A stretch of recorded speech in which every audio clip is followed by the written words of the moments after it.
ஐயா கவியக்கா இந்த கொடுமை இந்த சின்னத்து பண்ண மாம்பழ எனக்கு ஏன் தூங்கி அந்த சின்னத்து பண்ண தரேன். அட அட பாவி ஐயம்மா ஐயப்பா என்னுடைய அக்கா. நான் போய் பல்ல அடைஞ்சிடுவா போ. நான் என்ன அடங்க ப்ளீஸ் சொல்லுறேன். பல்ல அடைஞ்சிடுவேன் பார்க்கக்கூடாது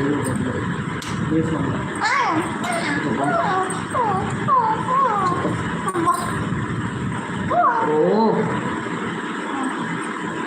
அக்கா கவியக்கா என்ன தூங்கி வந்துருச்சு. சின்னத்தை பண்ண சொல்லு சின்னத்தை பண்ண தரானே மையன் தென்றலண்ணா என்ன முஸ்லீம் ஆகிட்டானா. சின்னத்தை பண்ண தரேன் தென்றலண்ணா பண்ணிவிட்றோமா சின்னத்தை பண்ணிவிட்றோமா என் மையனுக்கு. ஐயோ தூங்கி வந்துருச்சு கேட்குறேன். இந்த கொடுமை என்ன பண்ணுறது.